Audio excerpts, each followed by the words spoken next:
Have you ever felt like no one tells the truth about women anymore? That every conversation is either blind worship or bitter resentment, never clarity, never honesty.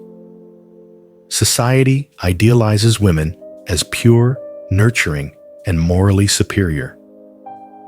But what if this image is a carefully crafted illusion? And what if one of history's most controversial philosophers saw through it over a century ago?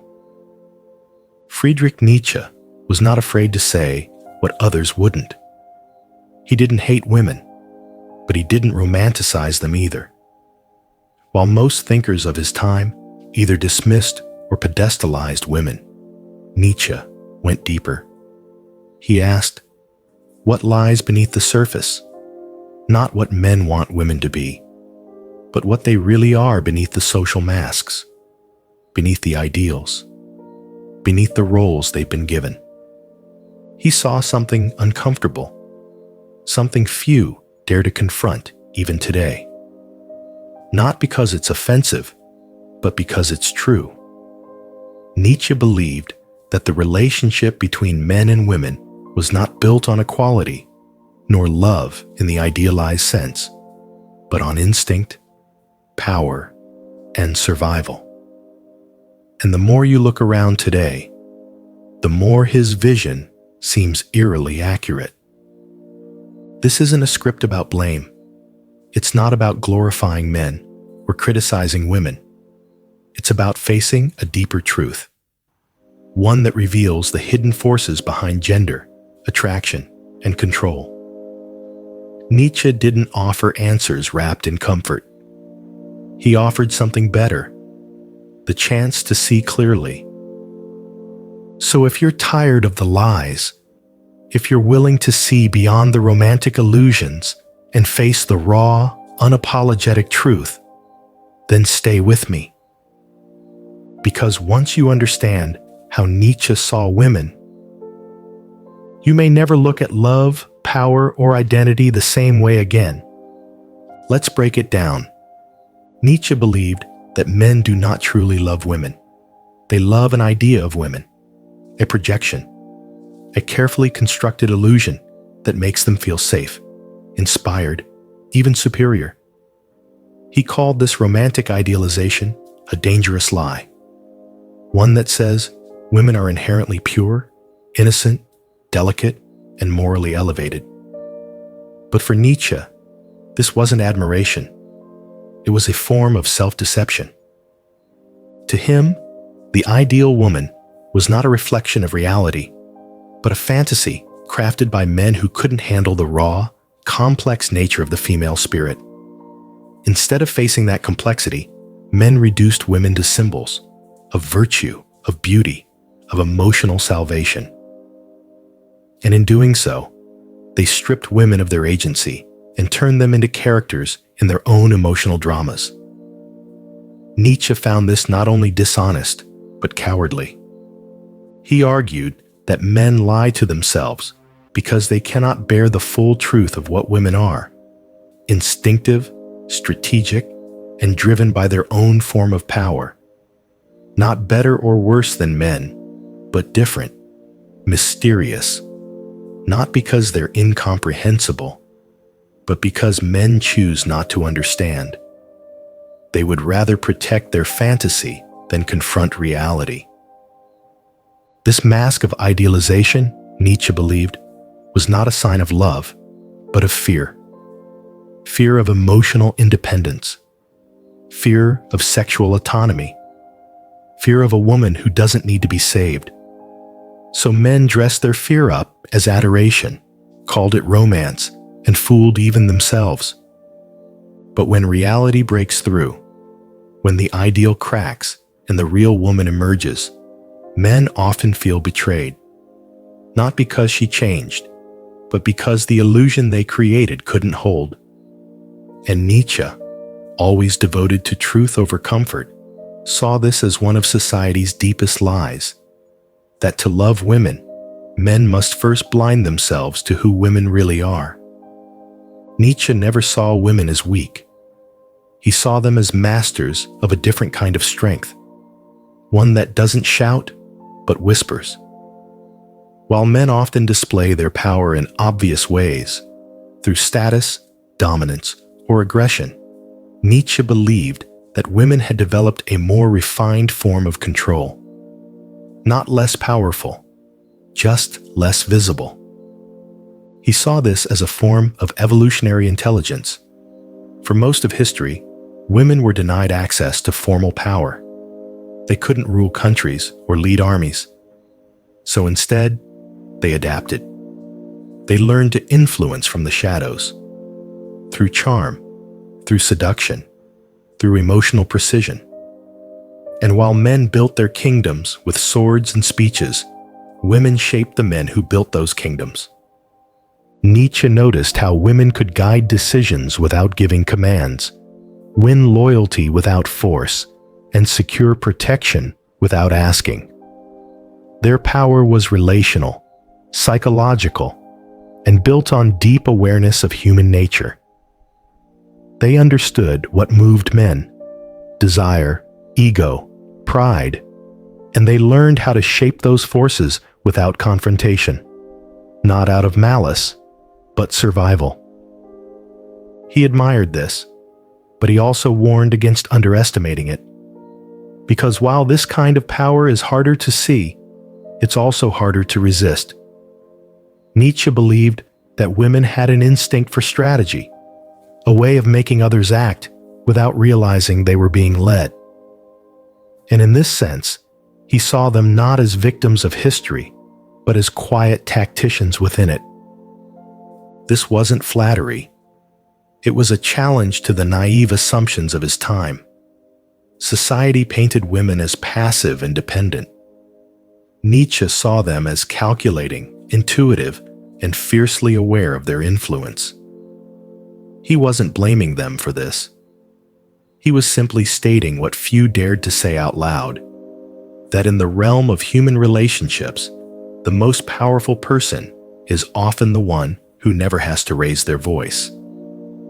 Nietzsche believed that human beings are not driven by truth. They are driven by appearance. And in women, he saw this instinct elevated to an art form, not out of superficiality, but out of necessity. In a world where direct power was denied to them, Nietzsche believed women learned to survive through illusion, performance, and the careful crafting of perception. He didn't accuse women of being fake. In fact, he admired their ability to navigate a hostile world by mastering the surface. While men often confuse appearance with reality, Nietzsche argued that women understand the distinction instinctively. They know the mask is not the face, and yet they also know the mask matters more. To Nietzsche, the way women present themselves is not vanity, it is strategy. Their beauty, their grace, their social intelligence, these are not ornaments, they are weapons. In a society that reduces their value to how they are seen, women learn early that control over perception is control over outcome. And while many dismiss this as mere femininity, Nietzsche saw it as profound psychological insight. Women, he believed, have an intuitive grasp of the symbolic. They understand that people don't fall in love with reality. They fall in love with what they want reality to be. And by shaping how they are perceived, women don't just react to the world, they shape it. This is why Nietzsche believed the question of truth is never simple when it comes to human interaction. Because in a world where perception is power, the will to appear becomes just as important, if not more, than the will to be. Women, through centuries of exclusion, refine this into a skill few recognize for what it truly is: a quiet, persistent mastery of the surface that controls everything beneath it. Nietzsche did not see love as a peaceful union. He saw it as a battlefield, two opposing instincts clashing beneath the illusion of romance. Men and women, in his view, were not naturally aligned, but inherently in tension. They desired each other, yes, but for entirely different reasons. And that difference created conflict disguised as connection. He believed that men loved from a place of idealism. They projected their dreams onto women, expecting salvation, beauty, and emotional security. Women, on the other hand, loved with sharper instincts. For them, love was less about fantasy and more about preservation, about finding strength, protection, and advantage in a world that did not offer them much else. These were not conscious strategies, Nietzsche argued, but instinctive ones, driven by biology, culture, and the will to power. What disturbed him most was the dishonesty of it all. Society dressed up this war in poetry and flowers, calling it romance. But beneath that softness, Nietzsche saw calculation. He saw two forces using each other, shaping each other, attempting to control each other under the pretense of unity. In this sense, love was not the end of conflict. It was its most seductive form. Nietzsche didn't blame women for this, nor did he blame men. He blamed the illusion that love was pure, equal, or free from domination. He believed that every relationship was, at its core, a negotiation of power, one that most people never acknowledged. And because they didn't see it, they suffered under it. For Nietzsche, true understanding only begins when we stop pretending the war isn't real, when we stop expecting harmony and begin accepting the raw, often brutal dynamics that shape human desire. Love, in his view, was not a surrender. It was a strategy. And like all strategies, it came with hidden costs. Nietzsche believed that morality was never neutral. It was always a tool, crafted by the weak to protect themselves, or by the powerful to justify domination. And when it came to women, he saw morality not as a deep philosophical commitment, but as a form of instinctive adaptation. It wasn't about truth. It was about survival. He argued that women didn't follow morality for its own sake, but for what it allowed them to preserve. In a world where brute force had long belonged to men, Nietzsche believed women turned to morality as a defense mechanism. By elevating values like humility, patience, and self-sacrifice, they created a framework where their traits were praised. Not because they were universally good, but because they were strategically effective. Morality became a way to gain influence in a world that refused to give them power directly. Nietzsche didn't see this as deceit. He saw it as brilliance, a quiet subversion of the power structure using the language of virtue. Women, he thought, had perfected the ability to moralize weakness, to make what was once a limitation seem like a higher form of life. And society, eager to maintain the illusion of order, accepted this without question. But his view was not romantic. He believed that beneath this surface of virtue lay a deeper instinct, an instinct for preservation and control. When women spoke of fairness, he heard calculation. When they invoked morality, he saw strategy, not out of malice, but necessity. To Nietzsche, the moral posture was never innocent. It was performance. And in women, shaped for centuries by dependence, it became a way of navigating a hostile world without ever appearing to fight. Not with weapons, but with principles, emotion, and silence. A silent morality that disarmed without ever revealing the blade. Nietzsche lived in a time when women were expected to be passive, obedient, and confined to domestic roles. But even then, he saw the storm coming. He saw the early signs of a shift. Women beginning to question, to challenge, to move beyond the roles history had written for them. And he wasn't surprised. He was unsettled. He believed that women's strength had always been underestimated, not because it was invisible, but because it was veiled. For centuries, their power was subtle, indirect, dressed in softness. But what happens when that power no longer hides? What happens when women stop needing men for protection, approval, or identity? Nietzsche feared that the rise of the independent woman would shake the very foundations of society, not because he thought women were incapable, but because he believed most men weren't ready. The average man, raised to feel superior by default, would feel deeply threatened by a woman who no longer needed his strength, his income, or his validation. And that threat would not manifest as respect. It would manifest as resentment. This wasn't misogyny. It was prediction. Nietzsche knew that a woman freed from dependency becomes a force of nature. No longer confined to emotional manipulation or moral superiority, she becomes direct, assertive, and unapologetically self-defined. And that kind of woman, Nietzsche believed, would terrify a world built on comforting illusions. He didn't write this as celebration or condemnation. He wrote it as a warning that the future would not be shaped by balance, but by disruption. The rise of the independent woman wouldn't create harmony.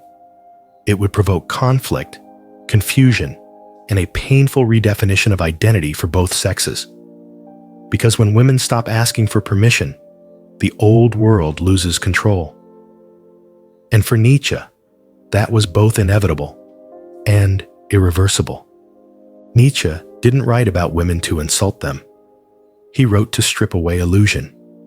Because for him, truth was sacred, even when it was brutal. But what many misunderstand is that his philosophy wasn't rooted in resentment. It was rooted in clarity. And in that clarity, he saw a possibility beyond the endless games of control, dependence, and denial. He saw the chance for something higher. Nietzsche believed that most relationships between men and women were built on mutual illusion, each projecting fantasies, each hiding weakness, each trying to win a game without acknowledging they were playing one. But what happens when both sides drop the masks? When man no longer idealizes and woman no longer manipulates? When neither seeks control through charm or dominance, but instead stands in full awareness of who and what they are? This, Nietzsche suggested, was rare, but not impossible.